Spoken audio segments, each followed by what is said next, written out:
দেখেন আমি একটা টেকনিক দেখাই দিচ্ছি, যেভাবে বলবেন না, ঠিক আছে।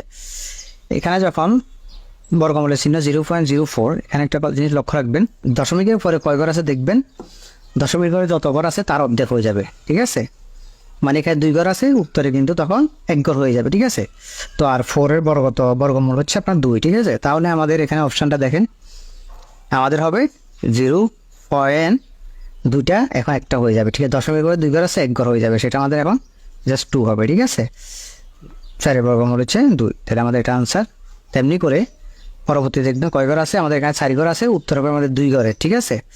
তাহলে আমাদের 2 ঘরের মান হচ্ছে 2 ঘরের মান হবে, আর 9কে আপনার বর্গমূল করলে 3 হয়ে যাবে, ঠিক আছে। তাহলে আমাদের 2 ঘরটা হচ্ছে এটা, ঠিক আছে, আমাদের এটা আনসার।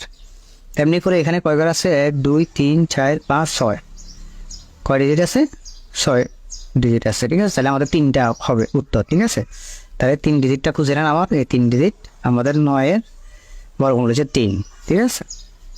তেমনি করে এখানে কয় ডিজিট আছে, 4 ডিজিট, 1 2 3 4, তাহলে আমাদের হয়ে যাবে 2টা, দশমিক ঘরে 2 ঘর, আর 1-এর বর্গমূল হচ্ছে 1, ঠিক আছে। তাহলে 2 ঘর আছে এখানে, এটা হচ্ছে আমাদের আনসার। তেমনি করে এখানে কয় ঘর আছে, 1 2 3 4 5 6 7 8, তার মানে আমাদের 4 ঘর হয়ে যাবে, মানে 60 ডিজিট হয়ে যাবে। তাইলে আমাদের 60 ডিজিটের মান কত, আর 625কে আপনার বর্গমূল করলে হবে যে 25।